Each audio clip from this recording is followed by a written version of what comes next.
From the world of politics to the world of business, this is Balance of Power.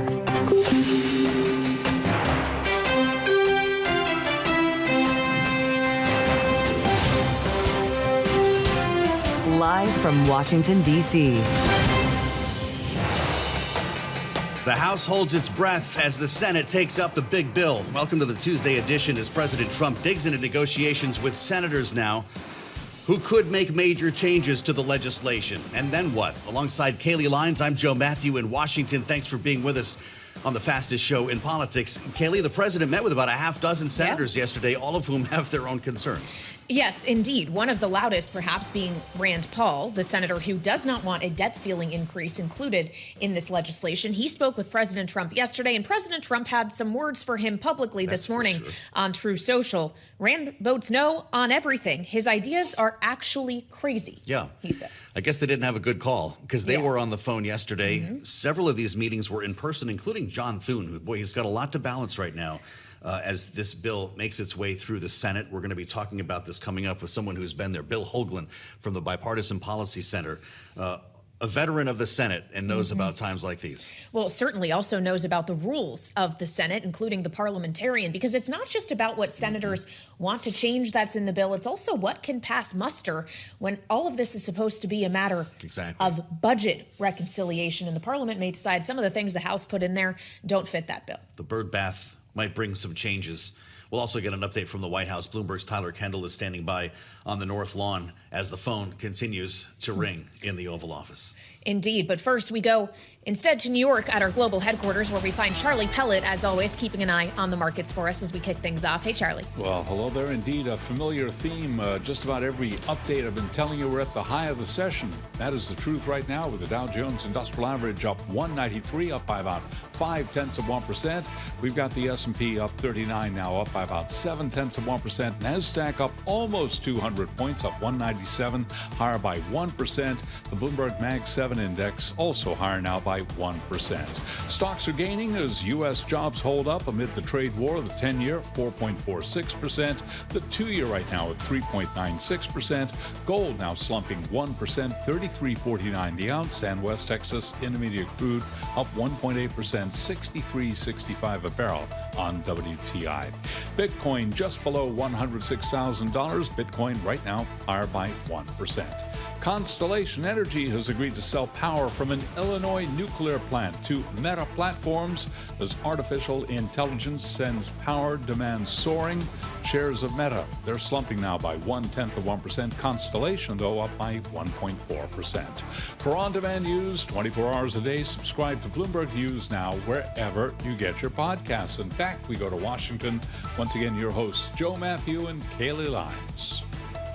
All right, Charlie Pellet in New York, thank you so much. Here in Washington, we have our eyes on Capitol Hill, specifically on the Senate, after we spent weeks watching the House of Representatives and the wrangling that it took to get the House Republican Conference in line to pass President Trump's One Big Beautiful Bill, as it is actually, this legislation is actually now called the One Big Beautiful Bill Act. Remember, it took a lot of arm wrestling from the Speaker of the House, Mike Johnson, but also from President Trump himself. In some ways, arguably, Joe, it's President Trump that's acting as the majority whip. I don't know where Tom Emmer is in any of this, but the question is going to be, can President Trump play that role as well in the United States Senate, where the dynamics are a little bit different, though certainly we see evidence today of the president trying. Dynamics are really different, as John Thune would tell you, beginning with SALT. You don't have senators, Republican senators, in SALT states, which is the beginning of just a long list of different ideas that are going to be coming out of the upper chamber. Whether they make them into legislation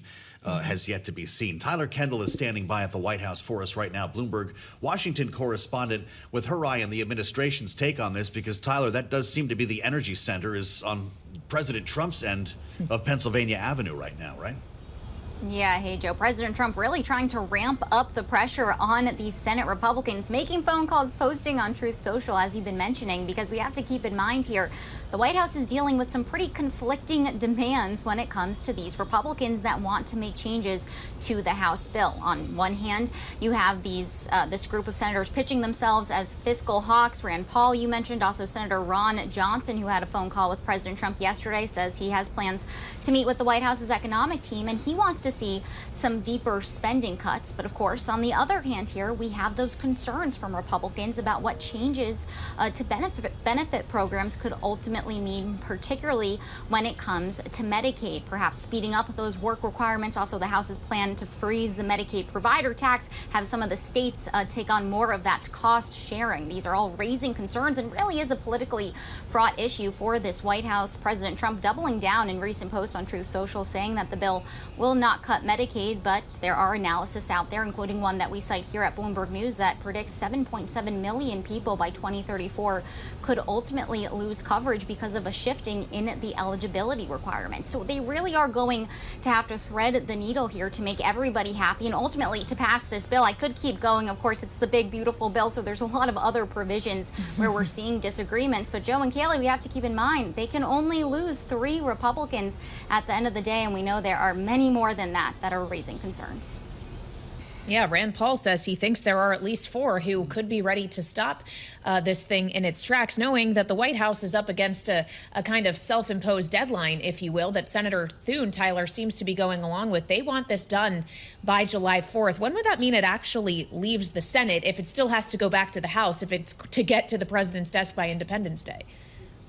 Right, exactly, Kailey. It's definitely an expedited timeline. Senator Thom Tillis, a Republican from North Carolina, did tell reporters yesterday that the Senate's current plan, their goal is to get some of those Medicaid and tax changes over to the White House to review by this weekend, and then to push more of a fuller draft of the package in the next 10 to 15 days. This would be incredibly expedited. Now, of course, they want to see this done by July 4th because that ultimately gives lawmakers a little bit of buffer room here against what really is going to be that hard deadline, which of course is the X date. We even had Treasury Secretary Scott Bessent really say that that is going to be what adds fuel to the fire for these lawmakers, because it is one big, beautiful bill. So they are, of course, also attaching a hike to the debt ceiling. And we were talking about Senator Rand Paul before. His biggest point of opposition is that this bill ends up lifting that ceiling. But when you look at the details of this, the House plan lifts it by $4 trillion, Joe and Kailey, but the Senate has said there's enough runway to lift it up to by $5 trillion. So there's still disagreement even among that issue too. All right, Bloomberg's Tyler Kendall live on the North Lawn of the White House. Thank you so much. As we consider the positions of various senators here, Senator Cynthia Lummis, the Republican from Wyoming, was on Bloomberg TV and radio in the last hour saying that there are changes she needs to see on Medicaid, specifically if she's to vote yes for this bill. And we had a similar conversation with one of her colleagues, Senator Kevin Cramer of North Dakota, joined us on the late edition of Balance of Power yesterday. And we asked him if he'd be prepared to vote yes as it stands right now. This is what he told us. I want this to pass, but there's no reason that the Senate should just simply rubber stamp it when we can do so much better. I think it was interesting listening to the leader from the House say they don't think there's any way to find more savings, and I think that's really the thing we have to do. We will not be able to pass the bill without finding some more spending cuts. I do think, though, by and large, it will look similar to the House bill, but we just may be able to find some other places for savings. So for more on where exactly they might be able to find savings, just how big these changes to the numbers might be, we turn to Bill Hoagland, Senior Vice President at the Bipartisan Policy Center and former Republican Staff Director for the Senate Budget Committee, who was here with us in our Washington, D.C. studio. Bill, welcome back to Bloomberg TV and radio. Always good to have you. When you look at what you're hearing from the various factions in the Senate, those who want steeper cuts, those who think the cuts maybe go too far, who would you anticipate wins out here? Or do they actually cancel each other out and we're not going to see many changes at all? No, I think there'll be changes in the bill, and I think it is likely that they will come together. There's a lot of pressure being put on, particularly as it relates to if they do not put something together here, the tax increases that will take place will hit $68 percent of all those out there who file taxes, one way or the other, how much that is. But certainly there will be pressure. Changes will take place. They'll have to take place. There's no question in my mind that there are a number of provisions in this bill that the House sent over that are what we call birdable, in the sense that they do not belong in this bill. They have no budgetary consequence. And so it will change. Now, the question I would ask, though, is to get it done and on the president's desk by July the 4th is a rather expedited process, but what that tells me is that the Senate will have to negotiate what they pass. The House will have to just simply take up and pass, and that's where the difficulty is going to lie in terms of can they put a bill together in the Senate that the House can simply take and pass. Should we assume that the current policy baseline accounting method is okay with the parliamentarian? Will that be the case in the Senate? Well, Joe, that's a very good question. It's a question that I've been asking myself for quite some time. Mike Johnson seems to be making this assumption. I think that being an old budgeteer, I don't think that it passes the test that is necessary to get around a bird rule. There is a problem here with the current policy baseline, and I don't want to get into the weeds here, but it does impact upon what we call the bird rule, which is adding to the deficit beyond the 10-year window, in which case then it would be it would violate the process. And historically, I've been out of the 23, 24 reconciliation bills that have been enacted over the 50-year history of the Budget Act, I participated in about 20 of them, I guess, and we've always used current law, not current policy. But at the same time, I will tell you what I'm picking up, and as an old budgeteer who thinks deficits and debt matter, I'm picking up it doesn't really matter right now. They aren't concerned about the debt and deficit, and that's disconcerting to me, if nothing else. Well, we've also heard from the majority leader, Senator Thune, contends that actually it's up to Senator Lindsey Graham, who leads the Budget Committee, to decide whether current policy baseline is justified or not. Do you see John Thune as being willing to defy the parliamentarian on that or any issue? No, I don't. I think the majority leader has, I understood, made it very clear he's not going to question the parliamentarian. And therefore, I don't think he would go beyond the parliamentarian's advice. Now, again, the parliamentarian gives the advice to the chair. The chair rules, not the parliamentarian.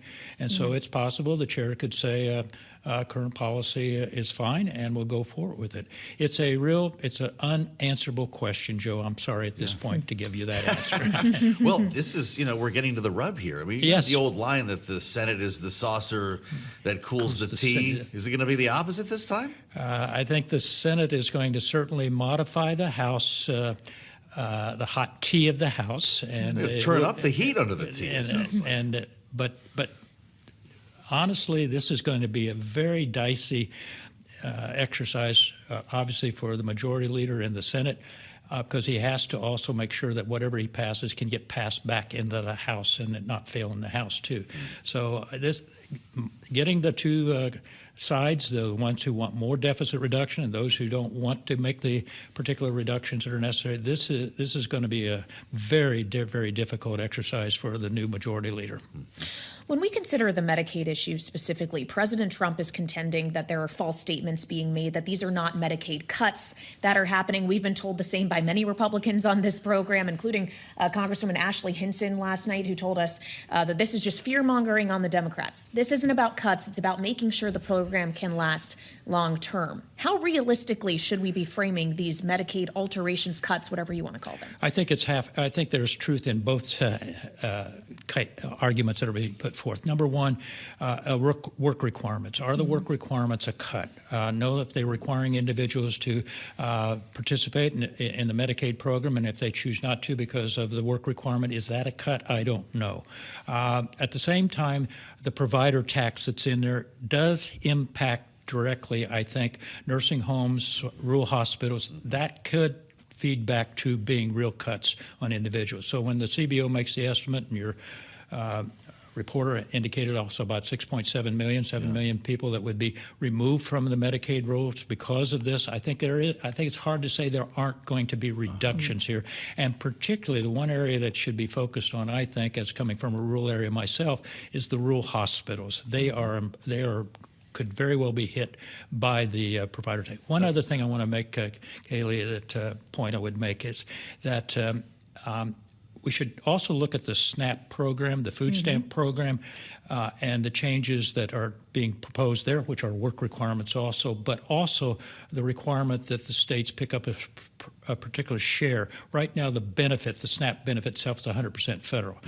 If you're asking the states to pick that up, for the SNAP benefits, and then you're asking the states to pick up the administrative cost associated with the work requirement. There are going to be some major shifts in administrative costs to the states, and those are, a lot of them are red states, and so when those red state governors start calling their senator, I think it will make some changes. Well, you're really putting your finger on. So Jim Justice knows this, which is why he's been talking about it. Republican senators with big rural communities in their states are deeply concerned about that provider tax. They see nursing homes closing, rural hospitals closing. Does that mean Republicans crank back the changes to Medicaid? I think there will be some changes in the Medicaid program, particularly coming out of the, you've reported so many times here. We got Susan Collins, who has concerns. You have Murkowski has concerns. That's right. Josh Hawley, of all people, conservative senator, has concerns about that. These are big issues in rural areas of the country and rural hospitals. Yes, I think there will be changes.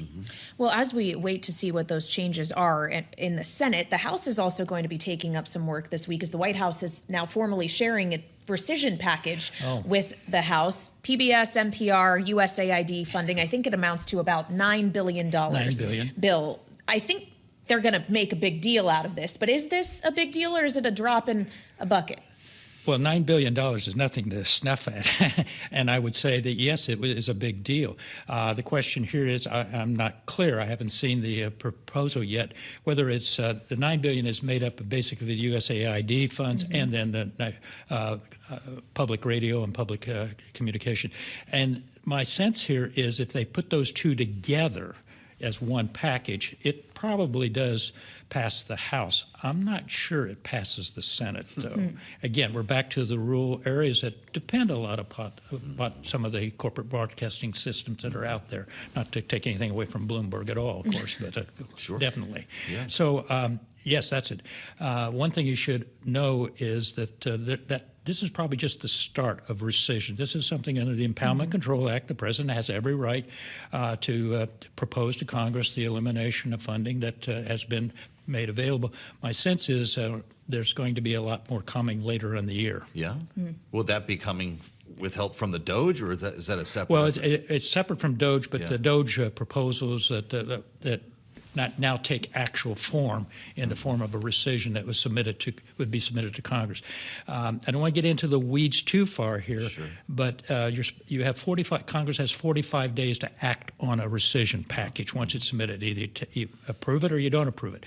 And if you wait until, say, the middle of the August recess and you propose those, it is possible that those rescissions would go in effect without any action by Congress. This is what we call line item rescission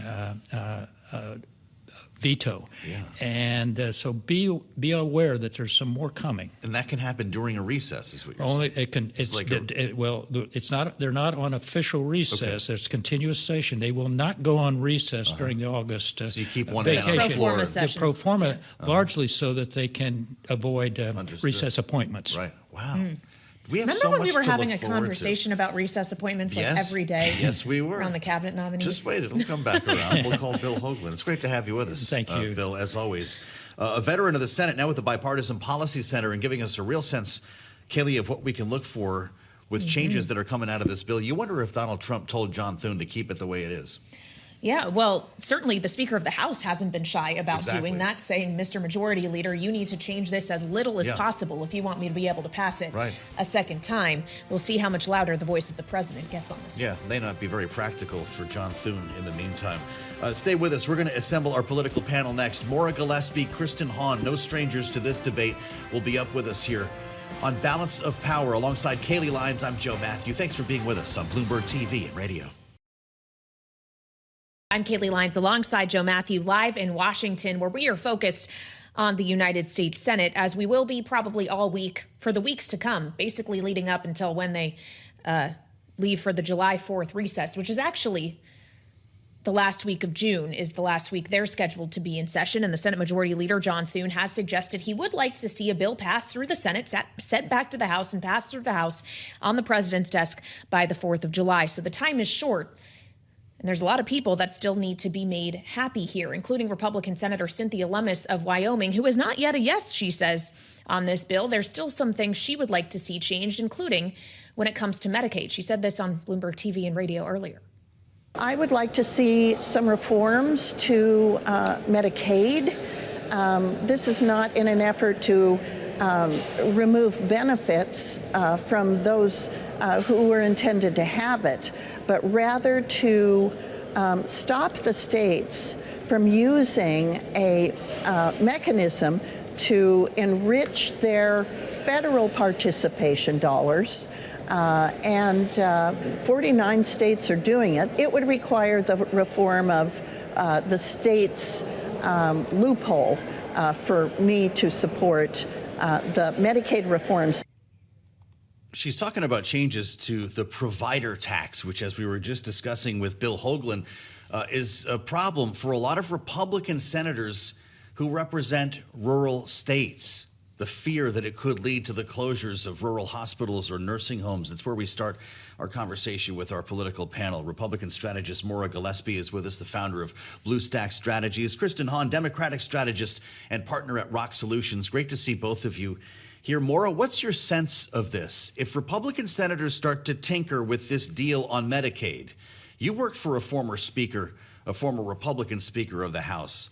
Is it DOA? When it comes back to the lower chamber, what happens? No, the pressure does begin to mount, though, on making sure it can still get done. Again, I think that the biggest issue here is the role that the president will play in pressuring these members, especially in the House side, to accept what the Senate has done with the bill and get it done before, realistically, the August recess. I think that's the more likely scenario. But Senator John Thune is going to let this kind of work its will through the Senate, and you're seeing that play out and talking about the benefits and some of the issues there with rural states. You know, Missouri is one that I know they have deep concerns about that provision that Senator Lummis talked about. So you're going to have a couple of these senators that are going to raise their, red flag as saying this isn't, non-negotiable. They have a little bit more staying power as far as some of them aren't out for re-election this cycle and they're not up in the midterms, whereas the House is going to have to play ball more so when it comes to Donald Trump's pressure. So is that another way of saying, Maura, that the Senate actually does have a great deal more leverage here, might not be as easily moved by either the leader, John Thune, or by President Trump himself? They do, just because of the fact that the House is up for re-election in 2026, and several of the senators that are speaking out, some are up for re-election in 26, but again, they represent a larger swath of the American public, and so their objectives here, they do have more legs to stand on as far as being able to push back on these provisions that the House pushed through. What's your sense of this, Kristen, Hawn, as a Democrat watching a Republican-only exercise? Do you expect that the House signs off on whatever comes back? I mean, I think that if they want to ultimately get this done, they're going to have to. I worked in the House side when we had a Democratic Senate, a Democratic House, and President Obama in the White House, and it was a frustrating thing for the House staff and the members, because we would send something over to the Senate and that would come back to us and we call it sticking the House. I mean, if the president wants to get it done, I think he's just going to have to force the members of the House to do it. And then a lot of them are going to be in some really tough spots if they get this done because of what we were discussing, heavy cuts to Medicaid and how that will impact a lot of rural America. And I know that there are a lot of members of the House who are very concerned about that coming back. Well, when we consider those swing districts in 2026 and the messaging war that is going to be fought in them, Kristen, we were told last night by one Republican lawmaker that Democrats are just fear-mongering on this. President Trump is saying the same. How do you think voters will actually view this Medicaid issue? Is it just semantics to them? I mean, you look at these town halls in a lot of these Republican or red districts, and people are fearful. They're scared, and that's not something that the National Democratic Party has ginned up. That's what's happening on the ground. People are they're upset and they're voicing their opinions, and they're going to voice their opinions at the ballot box. So, I was very, actually, as a cons person, very impressed with, Republicans in the House who had been very concerned about this leading up to the vote for the bill. But once they voted for it, they were all speaking off of the same playbook, saying the Democrats are fear mongering, and this isn't actually, we're just, people who are not citizens of the United States shouldn't have Medicaid. I mean, they're doing a good job of talking about it up in D.C. and Washington on television, but at home, people are concerned, and that's what they should be concerned about in 2026 for sure. What is it, Maura, that gets President Trump out of the White House back up on Capitol Hill? You know there's going to be a tough meeting at some point where everybody goes behind closed doors so they can be cajoled or even shamed by the president. We're starting with phone calls, but when does the personal visit happen? Does that push this across the line? It will likely be when it goes back to the House. I think you're going to see some of these cuts, in terms of SNAP. Chuck Grassley has been pretty adamant about that one, that he doesn't like the House version of it. And so several members of the Senate don't like that either. And the discrepancy there between what the Senate wants versus what the House wants, it's pretty massive. So I think when we see how that plays out, and then again with the Medicaid discussion, the messaging there is important. And I think that Kristen hit on that a little bit there about what they're saying about fear mongering, but they're also talking about there needs to be a accountability when it comes to Medicaid, and the programs themselves are not sustainable if we don't get a handle on the fraud, waste, and abuse, both in Medicaid and Medicare. And so being able to talk to your constituents, going home and doing town halls, even though they're challenging and even though they're very difficult and you do get yelled at, it's important to hear your constituents, hear them out, and explain to them what it is that you're looking to do as a member of Congress. And that messaging war, unfortunately, if they're not successful, Donald Trump will have to come in and let them know here's what's happening. And he'll have to maybe, make some promises about going to their districts and going in to help them during their reelection. I think that kind of a conversation between the conference and the president is going to be pretty important, especially with some of these holdouts who are concerned about the impact for their reelection. I do want to mention that at this hour, the White House press secretary, Karoline Leavitt, is holding court in the briefing room, answering questions from reporters. She did just make a little bit of news confirming that President Trump, as you can see live on Bloomberg TV as well as on Bloomberg Originals, will be attending the NATO summit later this month. That, of course, is being held just after the G7 meeting, which he is also attending. I would imagine the war in Ukraine will feature heavily on that agenda. But she's also speaking to the efforts on Capitol Hill, as she notes that the White House will be sending a rescissions package today to the House, but is talking about the big, beautiful bill as well. She says Republicans opposing the big, beautiful bill are wrong. And Kristen, she also is pointing out specifically the CBO being wrong, at least in her words, historically, on the economic impacts of such legislation. We have seen a lot of Republican ire thrown at the CBO specifically. Do they have a point? Should we be taking CBO estimates at face value? Well, I think, we've said this before on this show, that people tend to really lean on the CBO and love on the CBO when they agree with their assessment, and then, and not when they don't. So this is a tale as old as time. I mean, people have gone after the CBO forever, but I think that, the CBO plays an important role, clearly, in any piece of legislation that has an impact on our debt and deficit and spending in this country. And they're the ones that are actually looking at it not through a political lens. So I think it's important to take what they're saying seriously. Is this a party in power thing or a Republican thing, though, Maura? I remember the Biden White House embracing CBO scoring. What's Republicans' allergy to what is a nonpartisan outfit with years of experience inside the Congress? They're not going to start dynamic scoring tomorrow, apparently, but what are they doing wrong? Well, I think for a lot of Republicans, but I think it goes across the aisle as well, the CBO score is one aspect of the viability of a piece of legislation, but it also really does come down to the messaging of it and the will of the people behind it and the power of the members who are pushing it forward.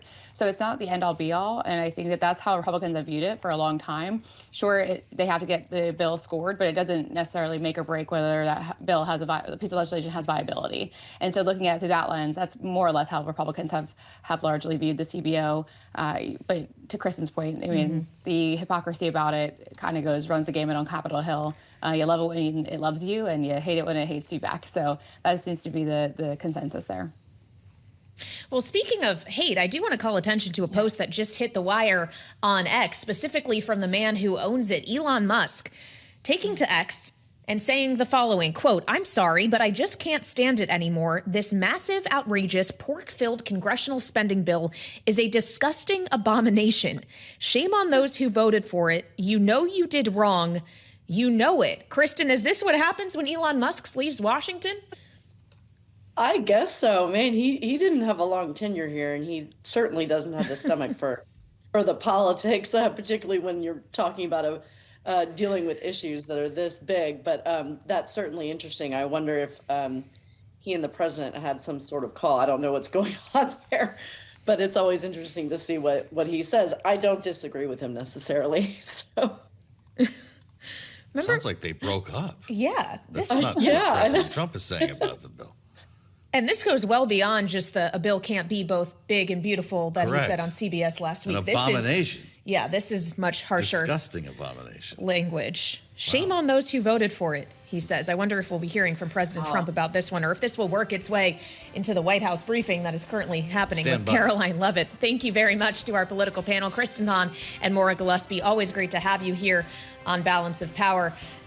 As we watch The Wire on X, watch The Wires on the terminal as well. We'll be back for more in just a moment on Bloomberg TV and radio.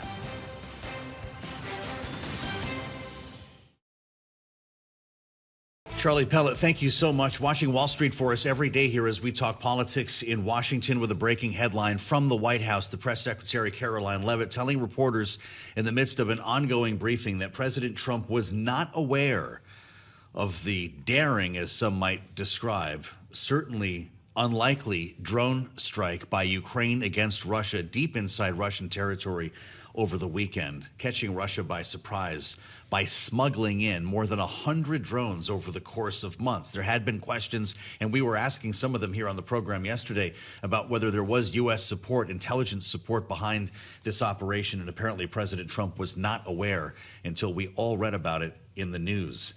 Now, this headline arrives as NATO puts out a new directive, or at least a question, for European member states whether they can expand ground-based air defense capabilities by 5-fold to help fill a gap in response to the threat of Russian aggression. We heard earlier today from NATO Secretary General Mark Rutte on this matter. We are facing the most dangerous security environment in decades. Russia's war of aggression continues. Terrorist threats persist. We are not at war, but we are not at peace either. So we must continue to strengthen our deterrence and defense. So we want to get more on this now and turn to Jenny Welch. She's Bloomberg Economics Chief Geoeconomics Analyst here with us in our Washington, D.C. studio. So, Jenny, we understand this is officially going to be proposed when NATO defense ministers gather in Brussels on Thursday. Then, of course, there's the wider NATO meeting that happens later this month that the White House just confirmed President Trump will be attending. When we consider their reasons why, the discussions they will have around this, is this in part because they've shared so many air defense systems with Ukraine already over the course of this war, and that leaves them underprepared? Or is it that this war has shown the nature of war itself is changing and they need to be able to adapt? I think it's certainly both of those factors. NATO countries have transferred a lot of air defense systems to Ukraine, in part because that's faster to move existing systems over instead of producing new ones. A second factor is certainly, as the weekend attack by Ukraine demonstrates, the nature of warfare has changed. There are far more complex challenges in the air that these countries have to worry about. And the third factor, which probably won't be an explicit one, is that Europe and Ukraine remain heavily reliant on the U.S. for those air defense systems, especially Patriots. And so if we're envisioning a future in which the U.S. is less willing to provide aid directly to Ukraine and Europe needs to backfill that, they may want more of their own systems to provide that option. How many NATO members can afford to meet this goal of 5-fold increase? Do we have a sense of that? Well, fortunately, many NATO members have already been increasing their defense spending over time. Even some of the laggards like Spain are now talking about trying to finally reach that 2% benchmark. Granted, now the bloc is talking about even higher benchmarks, maybe as high as 5% when you incorporate different sources of funding that aren't limited to just the traditional military budget. All that being said, I think it depends on what the time frame is for achieving this goal. Many times NATO adopts sort of a time frame of allowing a few years for them to ramp up spending to meet their goals. Well, when we consider the funding question, what is that funding actually going to need to buy? What is needed to combat the likes of the attack that Ukraine just conducted? It was cheap drones that they were using. Is the counteracting force of cheap technology like that also cheap, or can it be really expensive? It can be cheap. The Russians, for example, have used very cheap things like nets and wires as a way of obstructing drones, or even jamming of drones depending on their technology to separate the drone from the operator. But the thing is, it's a cat and mouse game. Warfare is constantly evolving on the battlefield in Ukraine right now. So the solutions that they're developing to today's issues might be very different from where they are in a year or two from now. And all of that really complicates procurement, because you're putting those orders in now against systems, but that might not be on the battlefield when you're actually confronting the challenge. Which is why we've seen Russia using tethered drones that have an actual fiber line. The fiber optic, So they're not jammable. It's incredible. When you think back, though, Ukraine's been at this for a minute, experimenting with drones, trying to find new ways to use them. When they swarmed drones to sink Russia's flagship in the Black Sea, for instance, how prepared, to add on to Kailey's question, are we? How prepared are our naval assets for something like that?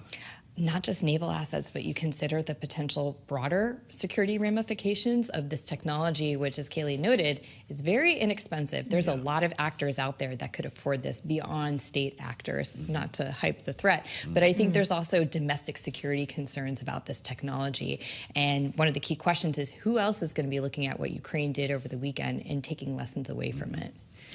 Well, and I would imagine that not all of this is solvable with a golden dome that the president says will be ready in a few years. No, I think a golden dome, depending on how they scope it, is probably going to be more focused on traditional missile threats. When it comes to drones, again, a lot of it depends on the type of drone. You could have physical obstructions like the netting. You could have jamming as a way of disconnecting from the operator. With the sea drones, it's a similar sort of problem set, but those options might be available to you. A lot of this also relies on having good internet connectivity or satellite tech to connect and guide that drone to its destination. So in the meantime, we're popping off $1 million missiles to shoot down $100 drones? That's what we're saying here, right? Well, it could be cheaper options. The jamming guns, for example, are cheaper, at least, than some of the interceptor missiles out there. And you still need to guard against those traditional threats of, for example, Russian jets, Russian missiles.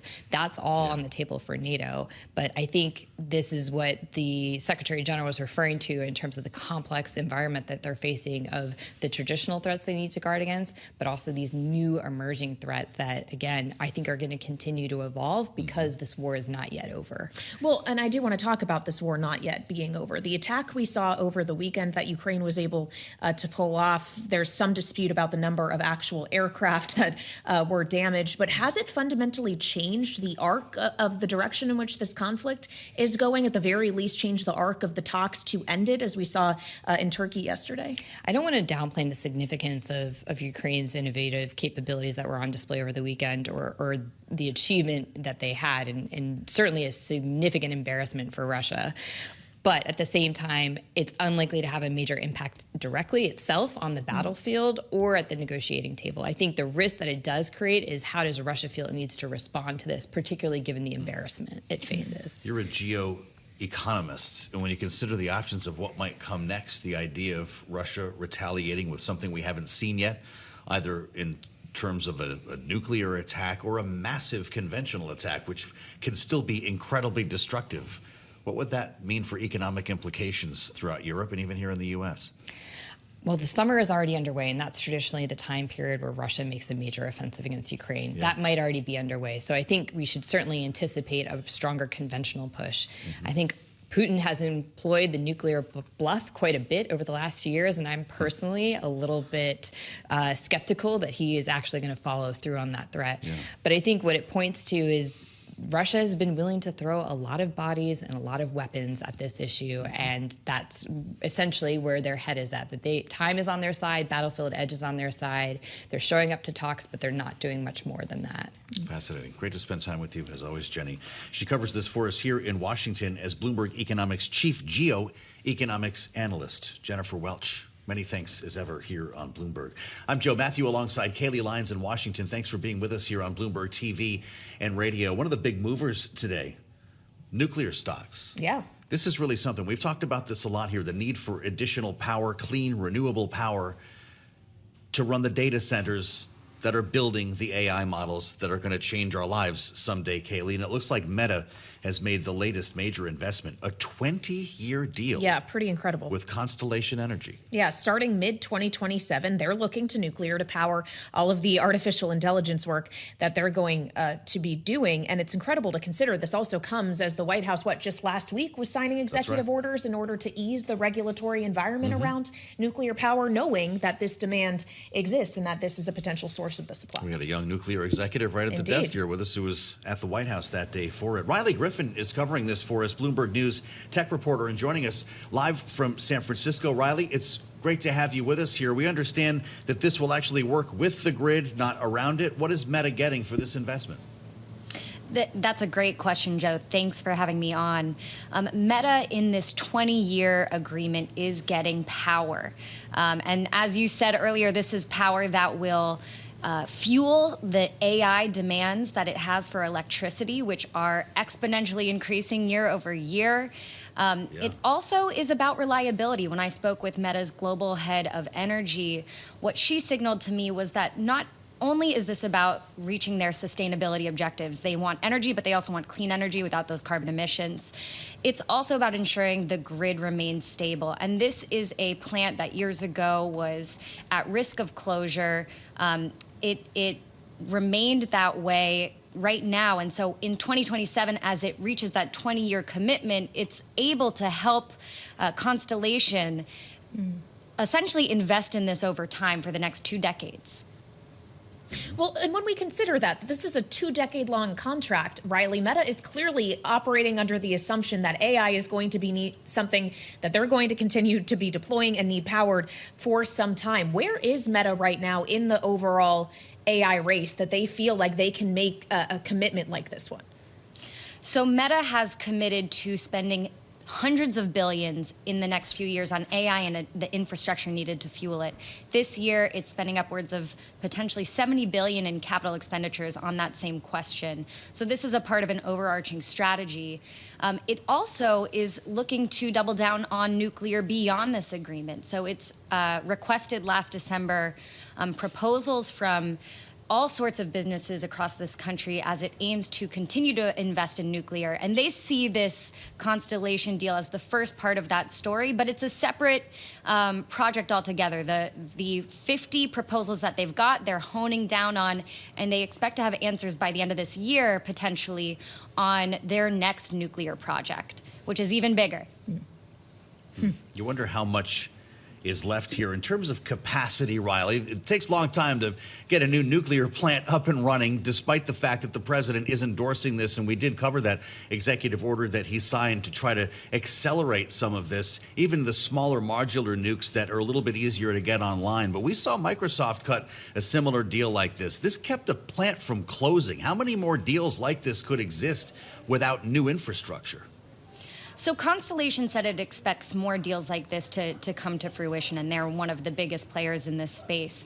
For Meta, you're hitting on a really important note, Joe. As they looked for that bigger, longer-term project, the request for proposals that I mentioned, this is something that's able to pave the way now. So the energy is going to kick in 2027. In the world of nuclear, that's right around the bend. That's not the 4 or 5 years plus that it takes to get a plant up and running. And so this is a short-term solution, and even though 20 years doesn't sound all too short-term, they're looking to onboard more energy and seek more agreements moving forward. All right, Bloomberg's Riley Griffin, who covers Meta for us out in San Francisco. Thank you so much for joining us. Meantime, here in Washington, I would note the press briefing with the White House Press Secretary Karoline Leavitt has just ended. She did confirm that the increase in steel tariffs tomorrow will be effective from 25% to 50%. But she was also forced, Joe, to respond to a post on X that hit just a bit ago from Elon Musk, who until literally last week was often seen at the side of the president. Elon Musk, of course, to reiterate, said, "I'm sorry, but I just can't stand it anymore. This massive, outrageous, pork-filled congressional spending bill is a disgusting abomination. Shame on those who voted for it. You know you did wrong. You know it." Karoline Leavitt says President Trump already knew where Musk stood on this bill. So if he's not able to stand it anymore, that suggests he's been thinking this for a while. Yeah. Maybe could have mentioned it last week in his farewell news conference. That was just on Friday he was with Donald Trump. Yeah. I believe. Wasn't too long ago. You know you did wrong. You know it. We'll wait for more from the White House on this and meet you at 5 p.m. Eastern for the late edition of Balance of Power on Bloomberg TV and radio.